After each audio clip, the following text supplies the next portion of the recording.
Yeah, if I have a piece of advice for young cellists, which camera do I have to look at? The frontal one. That one, right? Okay. So, it might sound boring, but never forget to do your scales daily and practice your etudes. At least for cellists, no other competition compares, and we're talking about the magnitude and the importance as Tchaikovsky was, especially because it takes place every 4 years. So it's almost regarded as like musical Olympics. What happened there was sort of one of those unforgettable moments. I had this sort of release of tension and release of energy, and I really gave it my all. And for the first time ever, I got teary-eyed while I was performing. Yes. It's something that had never happened to me before, has rarely happened afterwards, but it was just one of those just unforgettable moments that are going to be imprinted in my memory forever. And from that point on, I really just enjoyed the competition.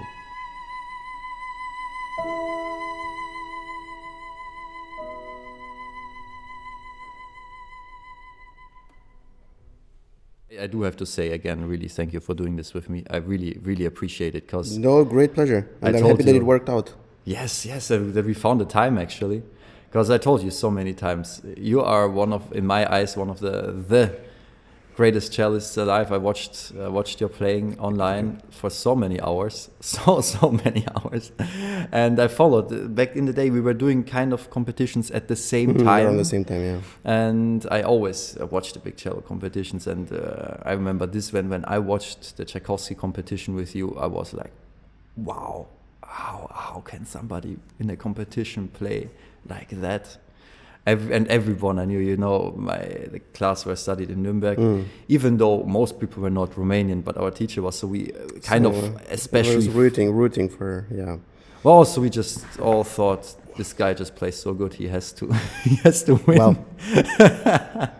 And you did in the end. They decided this way. Yeah, fortunately. Yeah. I really wonder, with competitions, you did quite a lot.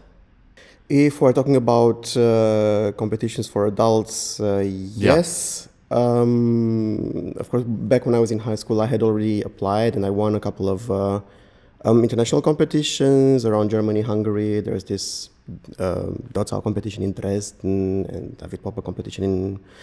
you did Popper competition also? Yes, this is back when I was around 15. But in any case, how shall I put it? I'm not necessarily the biggest fan of competitions. Yeah.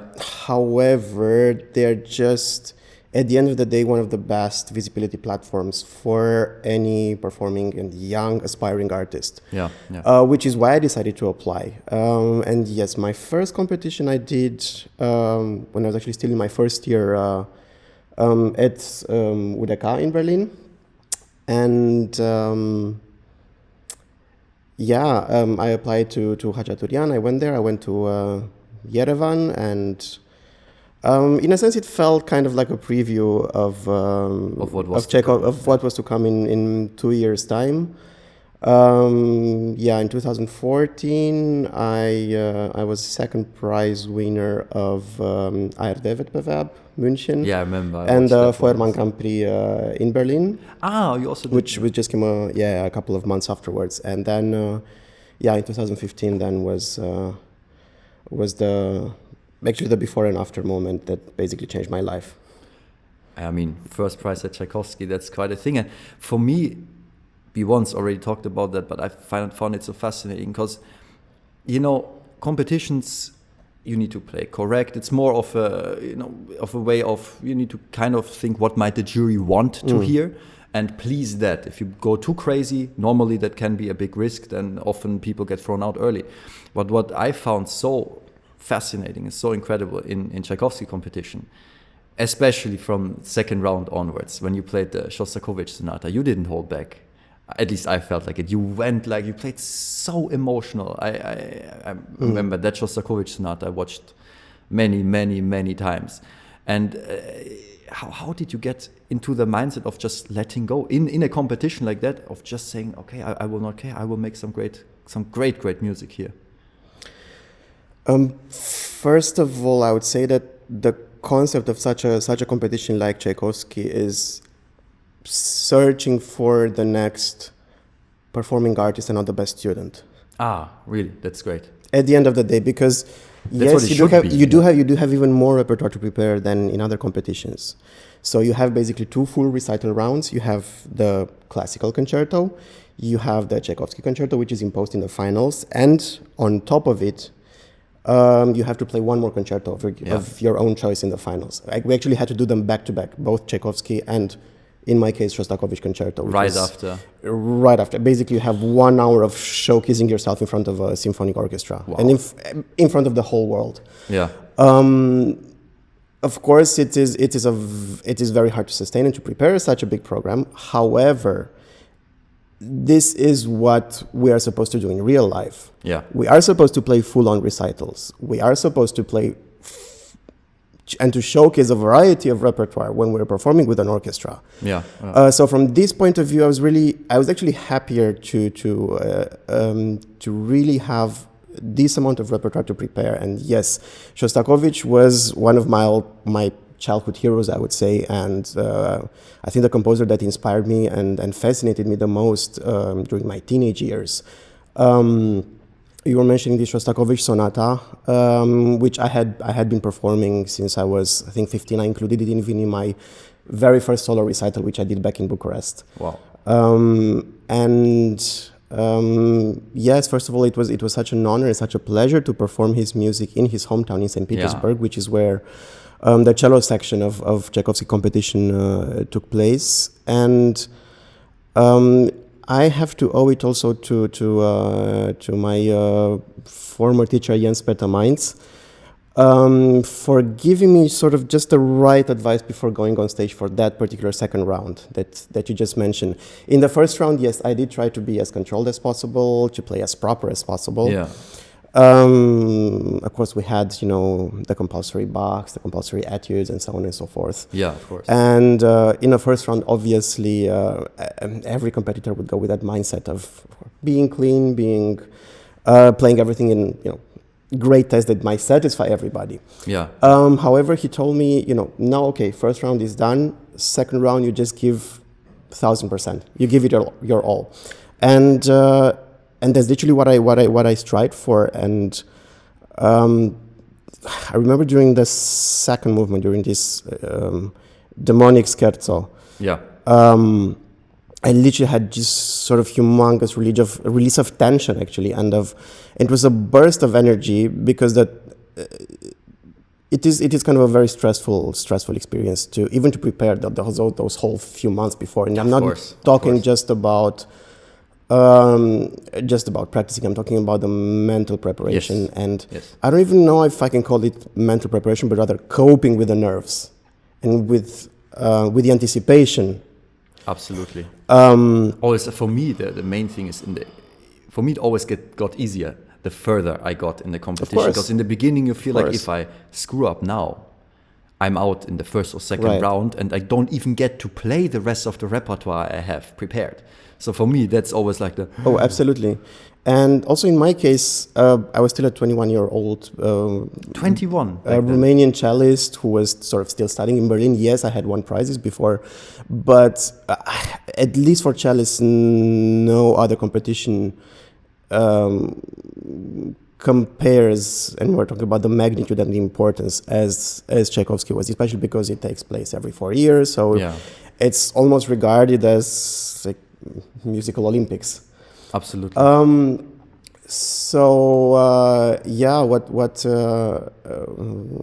What happened there was sort of one of those unforgettable moments. I had this sort of release of tension and release of energy, and I really gave it my all. And for the first time ever, I got teary-eyed while I was performing. Yes, I saw it's something that had never happened to me before, has rarely happened afterwards. But it was just one of those just unforgettable moments that are going to be imprinted in my memory forever. And from that point on, I really just enjoyed the competition. Yeah, I mean, after that recital round, maybe I shouldn't say this, but Actually, even a couple of the jury members who are not supposed to talk to any competitors or have any contact with them, they came and literally gave me a hug. Oh wow! So from that point on, I wouldn't say that I didn't care about the results, because obviously I just wanted to present myself in the best way possible. But I knew that this sort of one moment in time was created, and this was the most important for me. You did your part. You did the best you could possibly I did my have done. part, and the other rounds I just, of course, I wanted to present myself in the best way possible, but I just wanted to enjoy. Yeah. However, I remember looking myself in the mirror in the dressing room before the final round, and I told myself, Andrei, this is the very last time you're doing this, no matter what result. Yeah. I knew deep down that this was my last competition. Yeah. And I mean, in the end, also, let's be honest, in the finals of a competition like that, normally, even if you just make it there and you play really well, that is, in a competition of that magnitude, already enough to give you a career boost, a ginormous one. Getting a prize can be often a matter of luck. Who is lucky enough to fit the taste of the jury? Definitely, because if you have a panel of even, let's say, just 10 people, who are all either incredibly successful teachers, on top of it, performing artists, and in the case of Tchaikovsky competition, the jury was mostly made up of performing artists, which was an interesting choice that I wouldn't necessarily want to say that it benefited me, because I also try to be as respectful to the text and to stylistic conventions and so on. But there's this sense of relatability that you get. Also, they might look more for what a soloist actually needs, not what is the proper playing, but what is something I would want to listen to. Something I would want to listen to, because at the end of the day, the goal of a competition would be to create the next person that you really want to listen to in the future. Would be, ideally. And of course, when you have a big panel, yes, tastes might differ. And I was actually thinking about it. Sometimes when you listen to the big artists, you don't even have to agree with, let's say, their phrasing. Yes.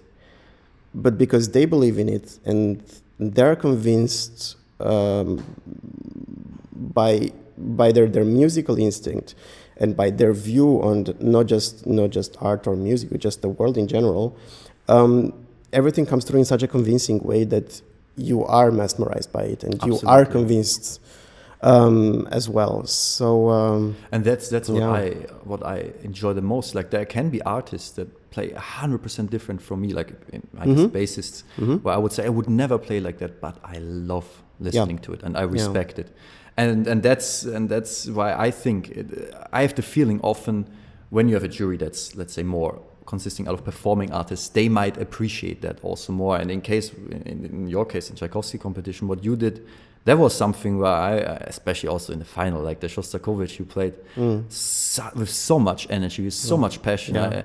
That's something where I said, this is what I absolutely want to listen to. It's not I don't want to put down people who play clean and everything proper, and not saying you have to be clean in the first place to begin with. exactly. But to even have a chance to, But this was something was like, it also was clean and technically absolutely insane, but it was so fiery. I felt it made me, it drew me in immediately. Okay, cue the video.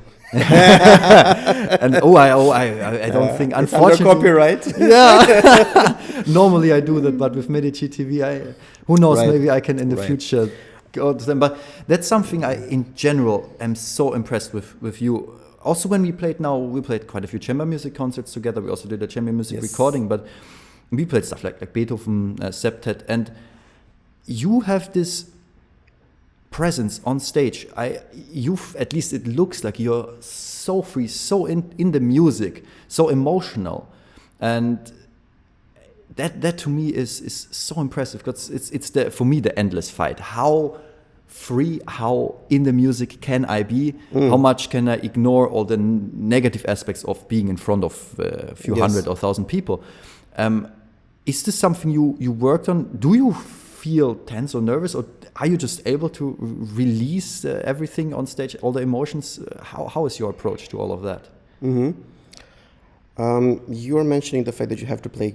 You still need to play clean in a competition. Yeah, I'll come back to that, because by the end of the day, yes, maybe my talent or my musicality is something that actually doesn't belong to me, something that comes from above, or something that it cannot necessarily be explained through rational means, because this is the beauty of music, this is the beauty of performing art.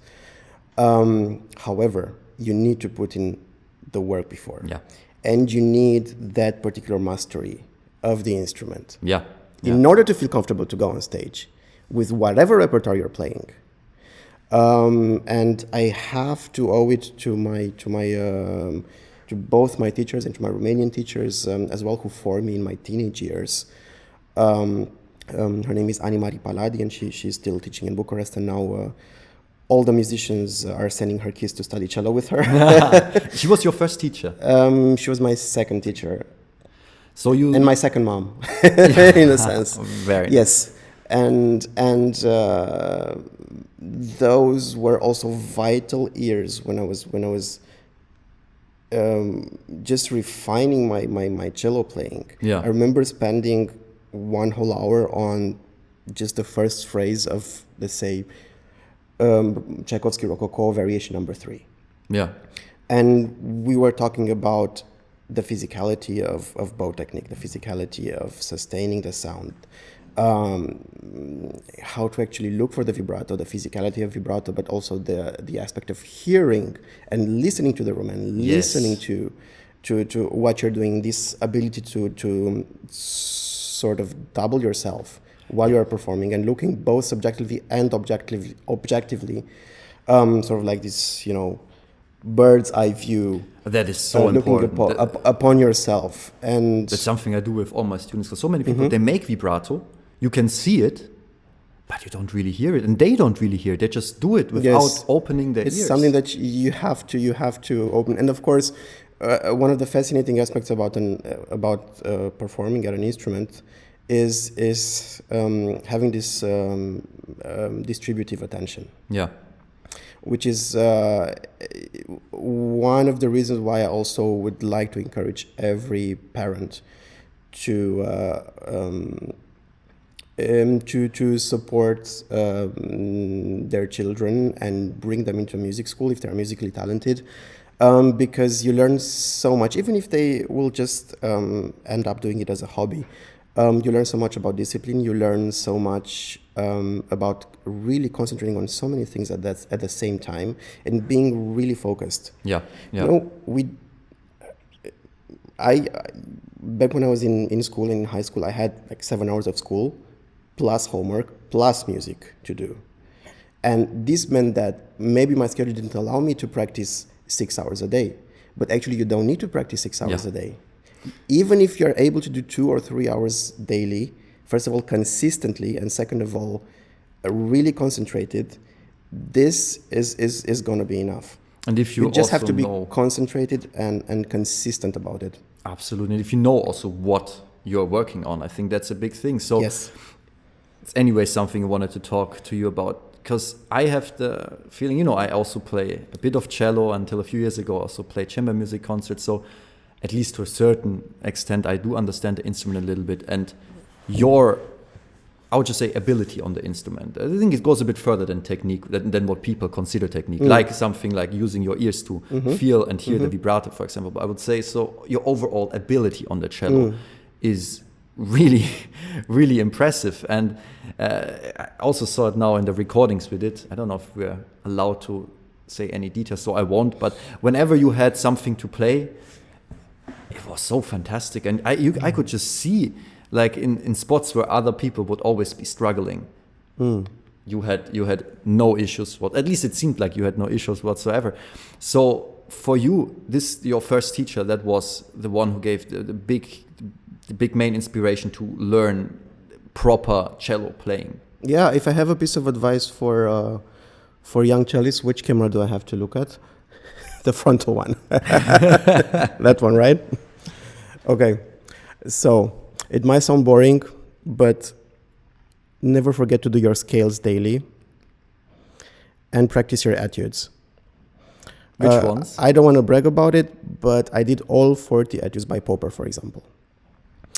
It didn't mean that I had to bring all of them to a concert or competition level, but just going through them, learning, also learning basically a new piece almost every other week. It makes you learn quicker.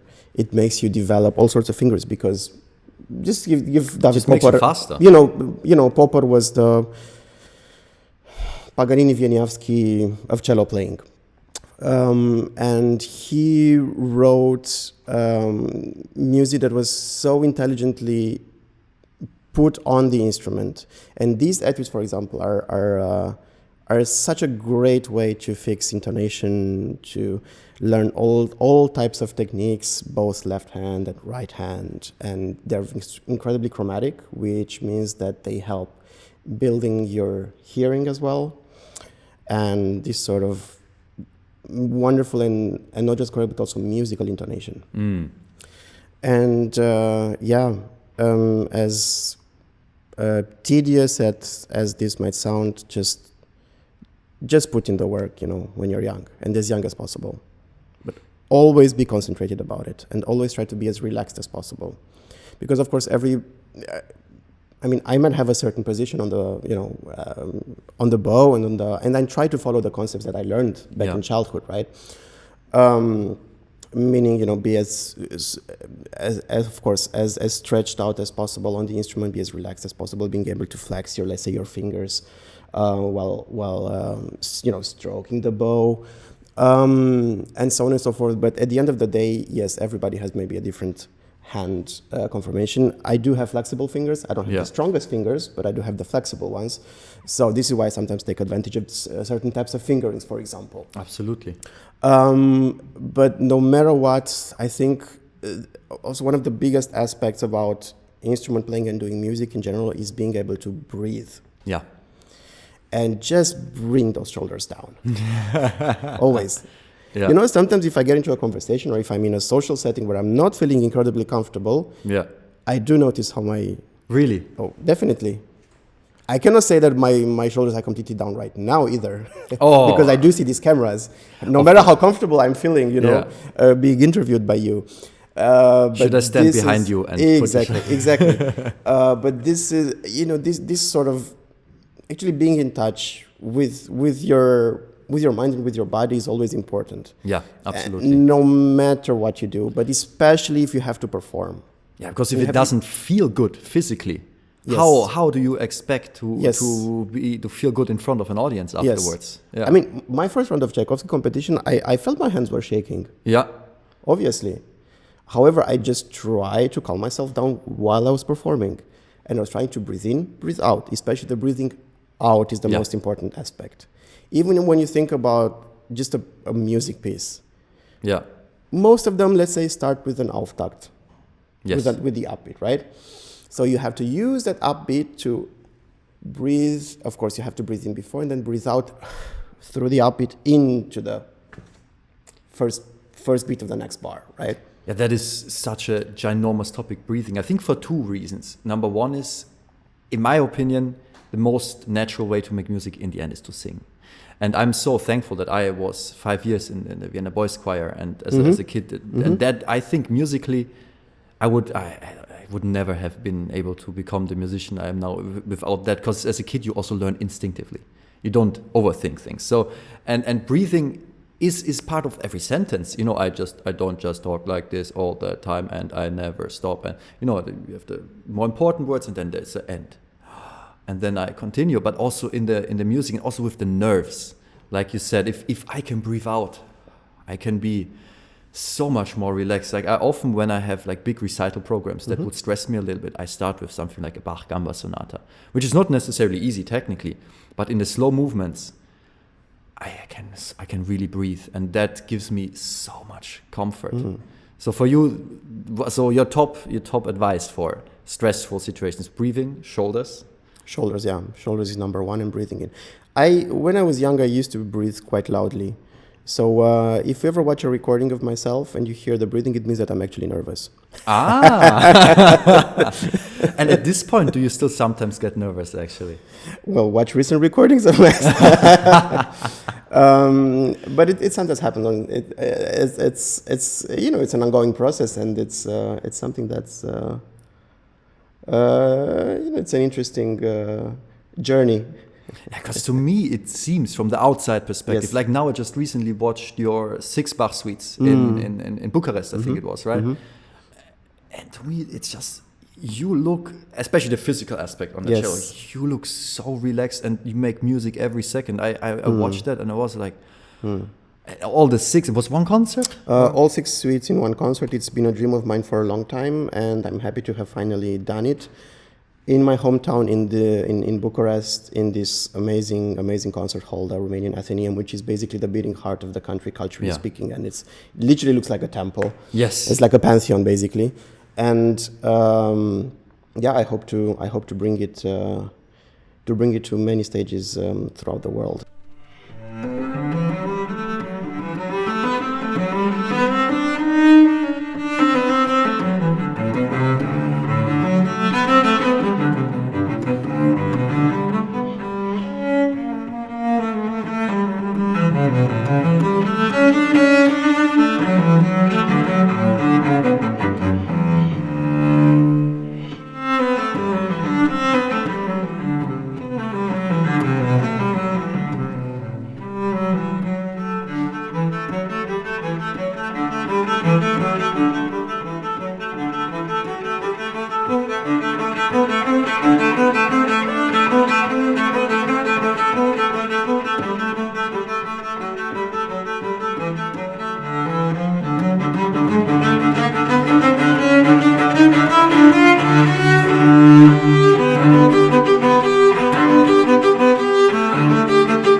Yeah, I would say that these Bach suites are, of course, some of the most recognizable works of the cello repertoire.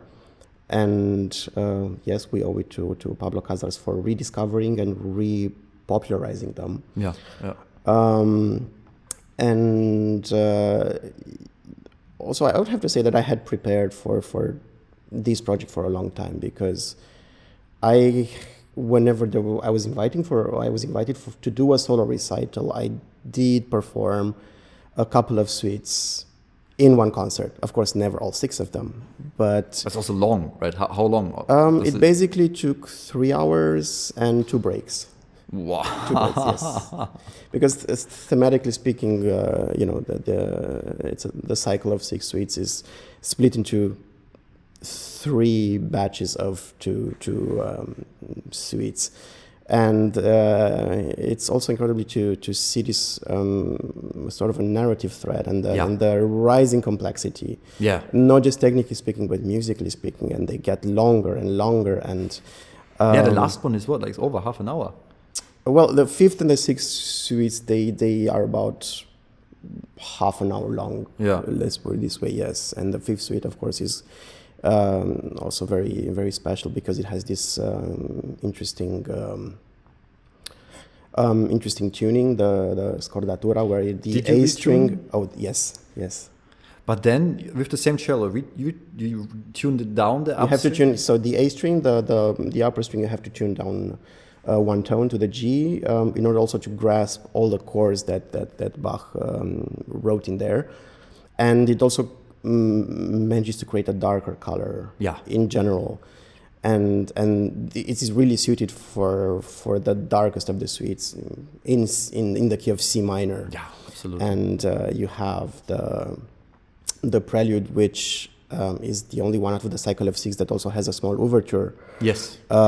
Before, and this amazing fugato, which is almost reminiscent. Not necessarily from a motivic point of view, but at least as a mood from from the famous fugues, in the violin solo works. Absolutely. And then I think the most alien movement maybe out of Bach literature. It's almost sounds atonal and it's really deep and dark. This saraband of the Fifth Suite, and of course the Sixth Suite is just the coronation of this cycle. Is incredibly solar. Originally written for a 5-stringed instrument, not a 4-one. That would make it much easier, right? Which would make it much easier. Yes, unfortunately, that instrument wasn't available. So, yes, but. Would you say the fifth one is your favorite out of the? Personally speaking, yes. Yeah, for me, I like dark things. So, Shostakovich. Yeah, and it fits. I mean, although in this case, I listen to all the suites. Obviously, I listen to. I think I don't know if all of your recordings, but at least very many, and everything fits so well, especially in Bach. Because one thing I do want to talk to you about now, we will go back to your musical beginnings, and to your overall musical education, which did not start with the cello, but now translates to the cello. You have such a vast knowledge of harmony, also of musical theory, of all the things that many people neglect a little bit. I think if they're just performing artists, I noticed that especially when we did chamber music, you would automatically not only it's one thing. I think there are multiple ways to approach harmony. There's the instinctive way. You can feel, okay, this harmony has tension, this one is relaxation, this is maybe the build-up. But then there's also the way of actually knowing what the harmonies are, of being able to say, okay, now I can create spontaneously myself harmonic progressions on an instrument. And in this area, I'm incredibly impressed with your knowledge. Maybe we can go back to like how did your musical education overall start, and why did you get all of this and also put importance on that? My mom brought me to music school when I was around 5 years old, and I started with piano. Are your parents musicians also? Very musical. Yeah. My mom used to sing in amateur choirs, church choirs, so I grew up surrounded by music. My grandpa, even though he was from the countryside, he bought an accordion from his first salary just because he enjoyed music, and he knew how he learned how to read music. Yeah. And himself, like without lessons. Yes, I think at some point there was some sort of courses happening, and he really went there, and so he always had passion for music. He knew how to read music. Nice. And I really did grow up surrounded by music, and surrounded not necessarily just by music, but by pleasure of singing. Did you sing also? And doing music, yes, as well. Yeah, I mean, I grew up in a Seventh-day Adventist church, really, this is also one of my main inspirations and my musical backgrounds, because I was always surrounded by this, like, all of these pre-classical chorales and the say more romantic American-inspired church songs, and every week I did listen to music, and to live perform music, I also I actually still accompany the community in the piano for during the sermons and so on and so forth.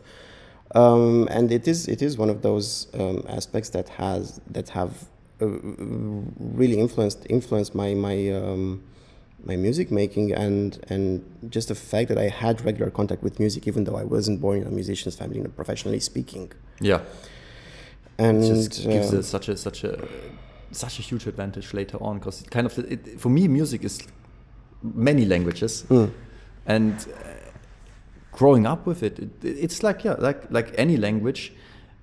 As a kid, you just learn so quickly and so instinctively, and then it makes the access to how to pronounce music and how to pronounce certain styles. It makes it so much easier, I think. Yeah. So you went to the music school. So I went to the music school, and then it was the idea, or shall I say, the inspiration of my piano teacher at the time. You started with piano, actually. I started with piano, yes, Yeah. to also do a string instrument. And she literally had this vision for me, and when I was in my third grade, we decided for it, and it might have been, let's say, a bit of a late start for violin, because I would have had to catch up to other kids' repertoire and technical level and so on. And in Romania, usually, at least at the time, children were starting out cello in their third grade, so around 9 years old. Because for cello, you also need a bit bigger hands, and also the register. I started cello when I was 4.5 years old, and what size? It was a very small one, yeah. But I remember I had difficulties with the intonation on the lowest notes at the beginning, and the older I got, the easier that became, because kids just hear better in the high register. That's why we often instinctively talk to babies. Probably your voice regular voice register, yeah. Exactly. And then I remember when I got a bit older, I think 7, 8, then it was not a problem anymore. But then when I switched to bass when I was 10, same thing. At the beginning, first 1 or 2 years, the really low notes, again, I just couldn't hear so well. And then the older I got, the better I got to hear those. So that it makes absolute sense to start with like 7, 8 with a like cello. But in any case, of course, having the piano background before was a huge advantage, because I didn't have to learn basically a new alphabet, just to learn the notes. So I didn't have to learn it from scratch, and you also actually reading music on the cello has always been easy for me, because I was used to sight reading on the piano. Yeah, of course. Which is a completely different story. I mean, I have so much respect. People that say that piano is not such a hard instrument because you only press one key and the sound comes out are completely wrong. First of all, of course, you need to just have the complete mastery of the of the touché and so on and so forth, and on top of it, just learning repertoire is so much harder for pianists than for us. Yeah. You just think about the volume of notes. Yeah. I mean, if in a chamber work, the cello part has 20 pages. The bass part has 5. Bass part is 5. This means that the piano part has at least over 100 pages. Yeah. And like 30 times the amount of notes. So it's a huge intellectual effort that you have to put in. Yeah. Just in order to learn the repertoire. So I have so much respect for pianists from this perspective, which is also why if somebody accompanies you, well, if somebody plays with you a Brahms sonata, they don't accompany you. No, absolutely Never. Yeah. I think in Beethoven sonatas, they were I written. feel like I accompany them. Well, I mean, the title of the cello sonatas are sonatas for piano and cello. So exactly. End of story. I often play the horn sonata, and the sonata was back then announced as sonata. Like actually, Beethoven wrote it the day literally before with accompaniment by. Yeah, and it was, yes. and he wrote it the day before the concert, and was announced as Beethoven plays the Beethoven sonata for piano, accompanied on the horn by, I think it was Giovanni Punto, and that was how it was announced. And if I look at the piece, now we call it the horn sonata. Or the cello sonatas. Or the cello sonatas, yes. In any case... so you switched with you continued both, though, right? I kept on, and my teacher, my piano teacher, she kept on teaching me at, let's say, as high of a level as possible, given the circumstances, because I already had an instrument that became the principal passion. And I have to say, yes, that I do identify myself as a cellist, professionally speaking, even though deep down I'm still a frustrated pianist. Well, to be honest, I mean, we will talk about that a bit later also, but not so frustrated. You perform on the piano now also, and there's like recordings of you playing Mozart piano concertos and stuff, and some of my pianist friends, they look at that and they say, I wish I could play like that, So yeah, I did try to practice piano as well as much as possible. I didn't have the same amount of time in high school or even when I was studying at UDK, even though I had a great Romanian teacher as well in Berlin at UDK. Was it as a piano side subject? As secondary instrument, but his position allowed himself to take in both principal and secondary students. Okay. I was really lucky with that. However, I literally didn't have the time to practice properly, especially I was busy with doing competitions with school and so on and so forth. But the pandemic was one of those moments when I actually had time to catch up on my piano playing as well. And I remember I was invited during the pandemic to perform with an orchestra in Romania, in Brașov, and I knew the artistic director pretty well. We're almost from the same generation, and a few days later I just called him and asked him, "Hey, do you mind if I also do a piano concerto?" So you did a cello concerto and a piano concerto? Yes, Mozart A major piano concerto and Haydn C major on the cello. Wow. And this was my first concert in front of an audience. With the piano? In the pandemic. Like after the big second wave and lockdown and so on, it was May 2021. And my first time appearing back on stage in front of a live audience was on the piano. So I felt like a small child again. How was that? Was scared to perform from the... Were the shoulders up? I only posted the good bits. Yeah, in the parts you posted, it looks like you're so free, so relaxed. Yes, no, but it was a great experience to just to me it's really not about showing off. Yeah. I just love music and I love being surrounded and actually immersing myself into this universe. And I just enjoy discovering repertoire, because if I have this ability to, let's say, perform some things on the piano, that I would most gladly take the chance to learn this repertoire and also find new means of expression. Yeah. Because, I mean, cello is a monster on its own. And of course it gives you, it has a different position. You hold it literally, it's one of the closest instruments that you hold to your body as well, right? And so you actually do have kind of in a sense, at least a close physical connection to it. Yeah. But absolutely. Piano is way more abstract, and it's literally like a big monster that you have to, I wouldn't say conquer, but at least hold it in your power. Yeah. And it's a fascinating process as well. And just I wish I had I got the chance to do more piano, not necessarily or not just as a soloist with orchestra, but also maybe just chamber music with friends. So if maybe there's we any can play the bassist Trout interested, would you be up for a Trout Quintet, but on the piano? On the piano, yes, definitely. Cool. Yeah. Well, that's something I will. Yes. I will do my best to make that happen. That would be insane. Yes, unless you want to play on the cello. I was supposed to play it on the cello once, because I played it like around 50 times on the bass now, but then first COVID happened, the first lockdowns happened, and I remember April 2020, I was supposed to play the Trout Quintet on the cello and play this beautiful variation, I think fifth variation in the variation movement, this beautiful melody. Yeah.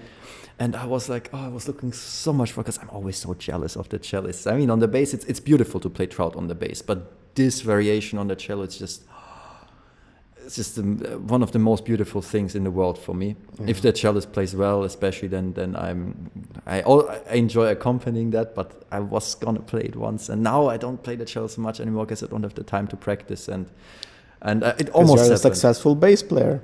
I try.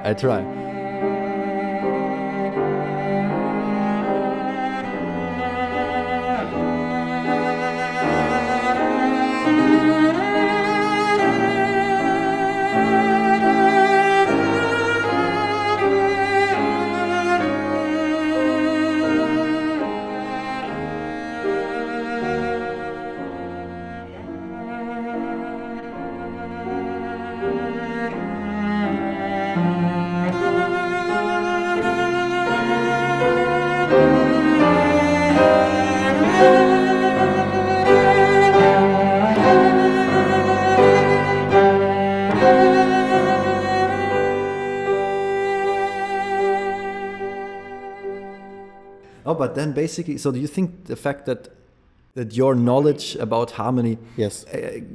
Does it come from the piano or also from the musical education system in Romania? Both? Both. I actually am grateful for, at least for the infrastructure of the Romanian music education system, which is a leftover of the communist times. Yeah. But just, I would say Romanian music school, of course, started out with a French influence back in 19th century. And the Frenchmen also, they do take their theory seriously. Yeah. And of course merged with, let's say, Russian-inspired, Soviet-inspired, sort of really serious approach. But yes, we did have proper theory classes back in my music school, and honestly, if we are talking about harmony and form, yes, I did learn a few things in Berlin as well, but the biggest theoretical base was gathered over there in Bucharest. Yeah. And the reason why I'm advocating for people to learn the theory as well is because it's just going to make your life so much easier in the future. When you have lots of new repertoire to learn. Music, classical, Western classical music, even the most contemporary is still based on some sort of patterns. Yeah. So if you're able to recognize those patterns, you're going to be able to sight read easier. And then you're going to be able to memorize those patterns way easier. You're going to be able to recognize the same patterns in works done by the same composer or works from the same era. Yeah. If you know, let's say where, I don't know the English term for it, the German one is the Vorhalt. Yeah. Oh, I also don't know the English word, but yeah. So you know where the harmonic tension is and where the release is happening. Then you're not going to know how to phrase it either as well. Yeah. Absolutely. And of course, you need to have this sort of feeling deep inside. And in your inner ear, I was also gifted in this sense. I remember when we would have this sort of school auditions, or back in regular school, not in music school, where the class had to present like this sort of like everybody had to recite some poems, and the class would sing a song, and so on. So I would bring my my 5-octave Casio, and I would accompany them and sort of harmonize those songs by ear. Wow, how old were you? I don't know, like first, second grade, and something like this. Oh, that's incredible. But I think this type of approach to music that combines both instinct and objective approach is the one that everybody needs to move forward, and also to move quickly forward. Yeah, and to also keep it when you get older. I see that so many times when the people are talented when they're young, and then they don't really know what they do. They just do it, and they have the natural instinct to do many things right. That's what I would say motorical talent can be described as. But if they don't know how, and then at some point they grow up, they become a bit older, and then they start thinking. And then they realize, oh wait, I have no idea what I'm doing, neither musically nor technically. Right. Then often things break down, and they have a big crisis, and often don't come back. And so I think having an education that is instinct based, but also gives you the knowledge of what you actually do, that's what you can keep for the rest of your life. It's better to overthink when you're young than later. Yeah, absolutely. Also with the technique, I think so. Definitely. But that's something, so you learned, especially a relaxed technique, also in the bow. Yes. That's something you immediately learned. I charge for that. They have to come to masterclass.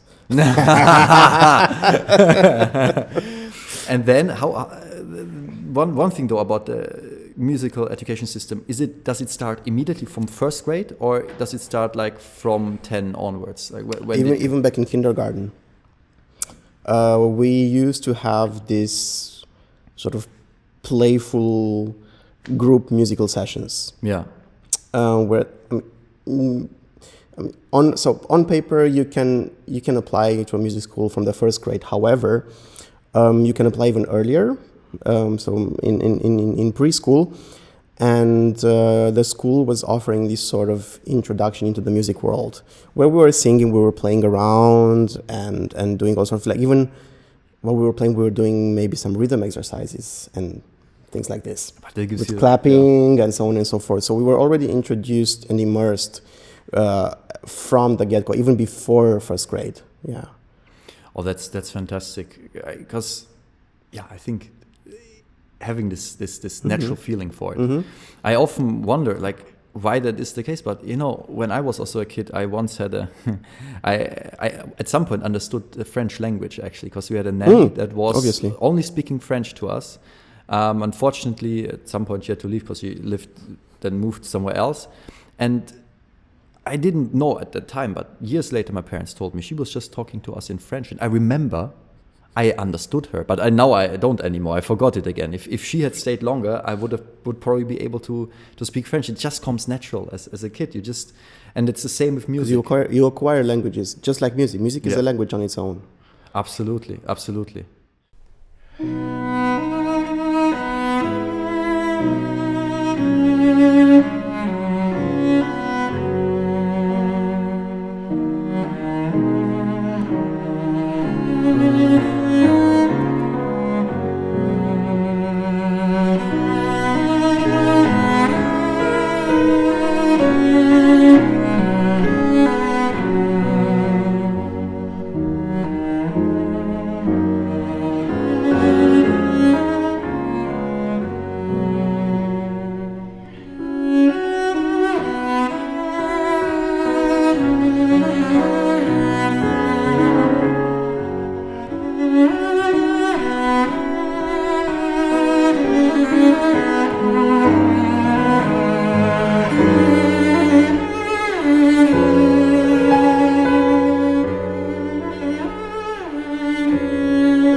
For some reason, lately cellists and the level on the cello has been going crazy.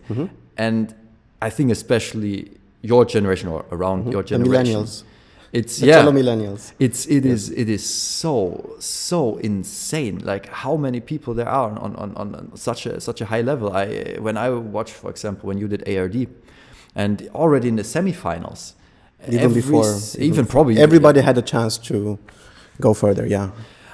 How did that happen? Why do you think this generation became so insanely strong? It's I really don't know, because I was sort of oblivious to what was happening necessarily when I was growing up in Romania. Yeah. Of course, I did meet these a couple of people when I was doing these competitions, but I personally wasn't necessarily aware of the fact that the cello level of my generation was so incredibly high. Maybe that's also all over the world. Actually, my piano teacher also told me, anyway, there's enough pianists in the world, and so this meant that there's probably not as many cellists. However, yeah. I believe that also every instrument probably has its eras. Yeah. And of course, during the 20th century, yes, we owe it to people like Casals, like Rostropovich, who just created this big image for us. And also repertoire. Exactly. So I guess it was, let's say that the latest works that have already become canon were written up until the 2000s. Which I assume it's also sort of a natural reaction that you're going to have a lot of people and young people aspiring to perform at a high level on this instrument as well.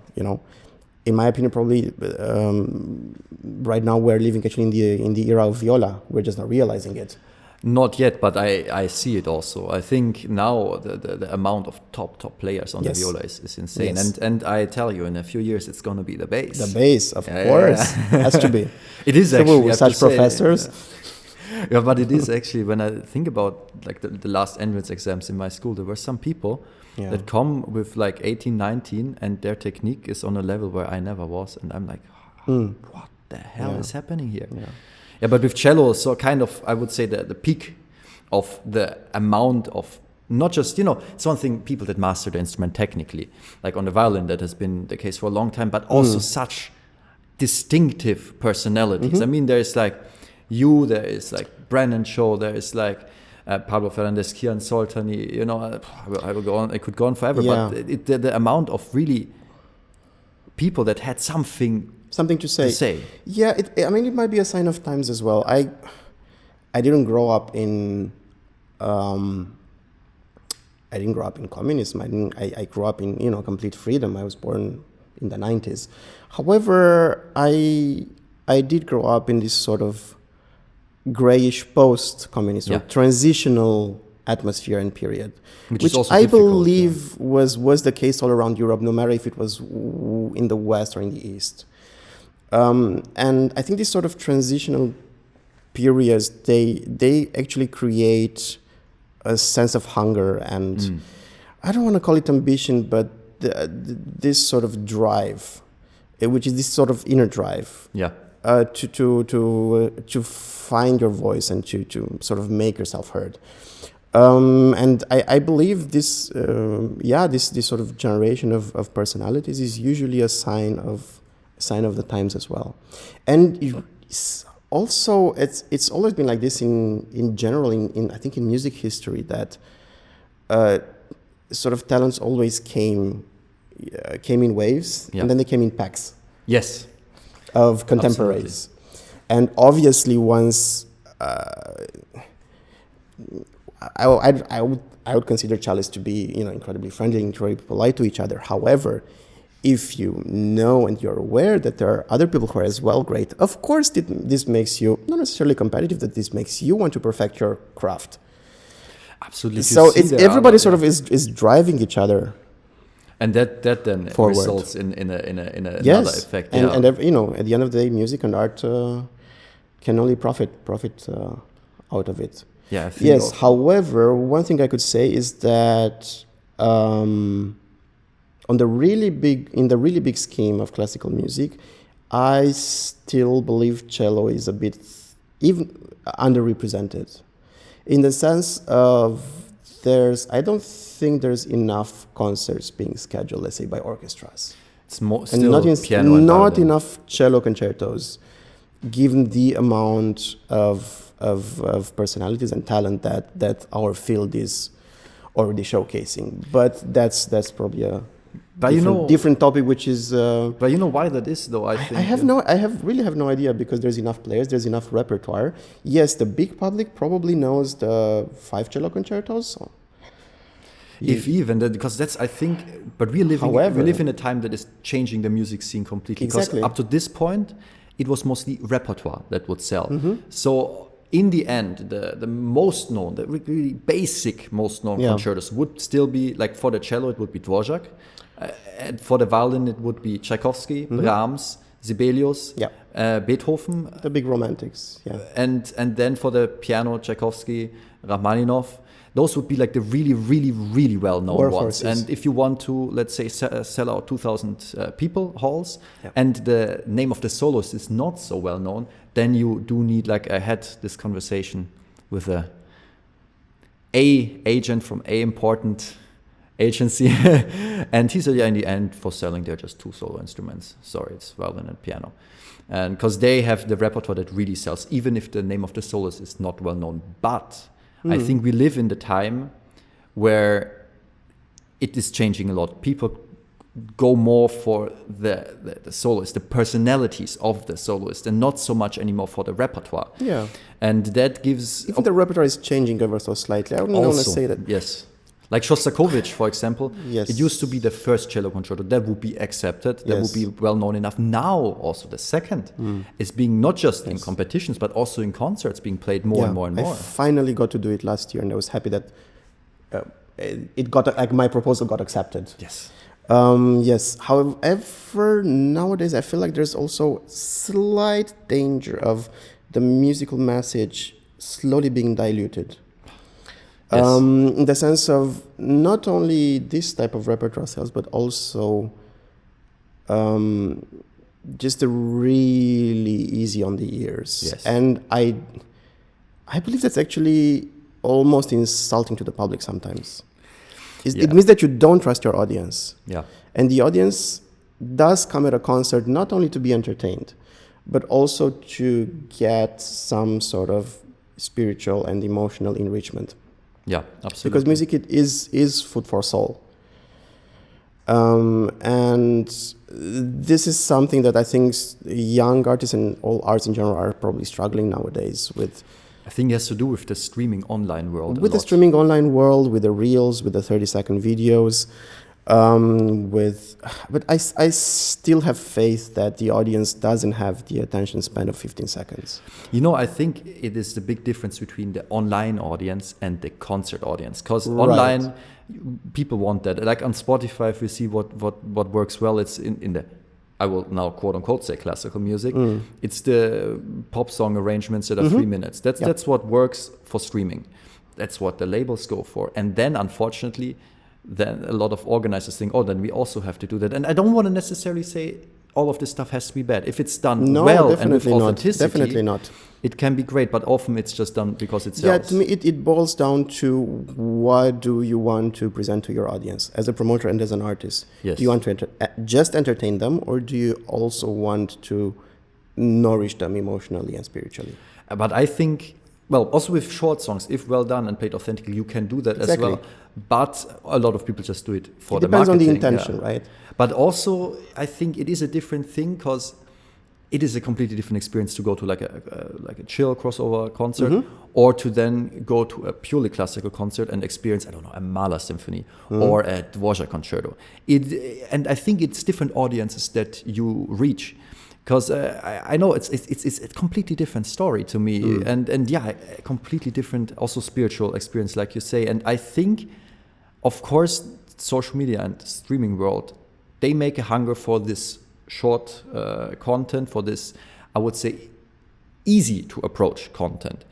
And because let's be honest, if you listen to I don't know, 1.5 hours Mahler symphony, and you have no previous contact with classical music, it might be, it's hard to swallow. Yes, but it is something. It's like when I had to in high school, when I was like 15, I had to read Goethe, and he didn't say anything to me, because I was not at the point as a person to understand that and to get something from that. And I have the feeling. Of course, then it's important to also build kind of a bridge for people that have not yet had a contact with classical music to get this easy access stuff. But the more time you spend with classical music or with music in general, after some time, or let's say with music in general, a simple pop song, even though simple pop songs can be incredible, will not be as satisfactory anymore as some longer, more complicated stuff. It's like the same with reading. You read a comic, can be great. You read a short book, and then you feel like, wow, maybe now I want something more challenging also. Yeah. And then let's say if you have more time at hand. That's why I think people always say, the audience is growing old. People said that for 60 years. This has always been. Yeah. It has been like, because what is the difference if you get older and maybe you don't have to work so much anymore? You have more time. And you have more time, you want hobbies that fulfill you, then you can accept the challenge the mental space to...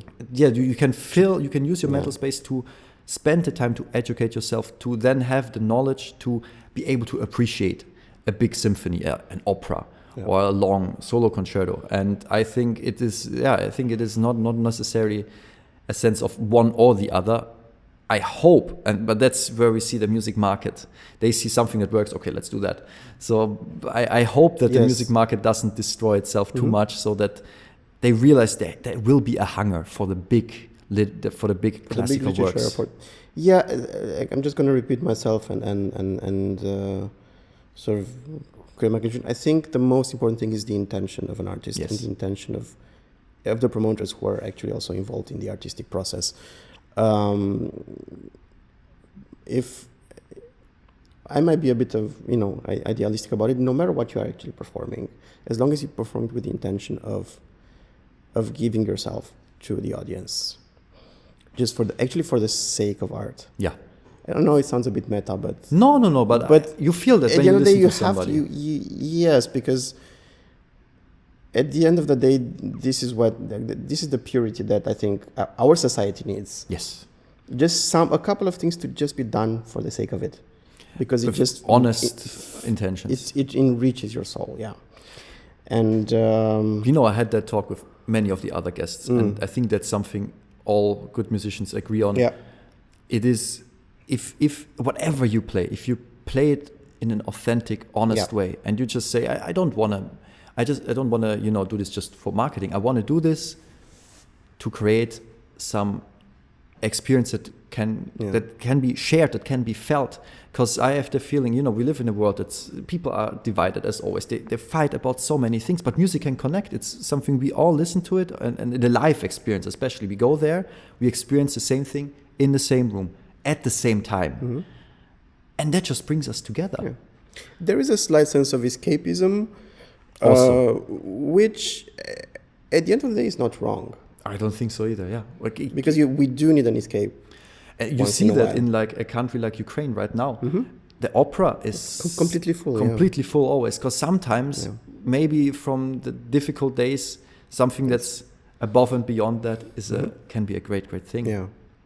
Yeah, it's just, of course, the question is, how do we bring this sort of authenticity without having people, giving the people the need to do that, because we don't need word to fill out concert halls. And this is, I think, something that our generation will have to just to think about. Absolutely. I think that's why brainstorm. But that's one thing I will try with this podcast. I wanna kind of make musicians' art, whatever, a bit more accessible from a different point of view. Because maybe somebody, I often talk to people that have no connection to classical music, like a taxi driver, and I ask them, do you sometimes go into classical concerts? And I don't know. It's the dress code. Yeah, so, some people are afraid of that. Still, yeah. And some people are like, I don't feel good and it's so elitist, and I don't feel comfortable doing that. And I'm like, no, classical music is something for everyone, should be something for everyone, and can be enjoyed by everyone. Just like theater. Just like any form of art in the end. And if presented the right way. And that's something we have to work on, because I have the feeling often it gets presented in a way like, it's classical music, and that scares some people, and we don't want that in the end. And if they then come to a classical concert, if it's a well played, a well presented one, they do love it. Like, I have a lot of friends that don't really make classical music, and sometimes I invite them to my concerts, and also always moderate to give them a better way to feel let's say, to get an easier approach to it. And funny thing is, often they appreciate the bigger classical works the most. Like, once I played in a school for kids that had never been in contact with classical music, played some fast modern stuff, and I played some Bach movements. And what did they love the most? The Bach. Yeah. So it shows there is a way to connect. Yeah. Absolutely. And I think the way you play and the way you make music, that's especially on stage live, when I listen to that, when I see that also, I cannot help but be drawn in immediately. And I'm sure many people do that. Well, thank you very much for your appreciation. And I have to say, I'm a huge fan of you. I will say it once again, and I really appreciate you doing this with me. It is really, that's the best part of this podcast. I get to hang out with some of my favorite musicians in the world. So really, thank you so much for doing this. No, thank you for having me. It's been a really, really great pleasure.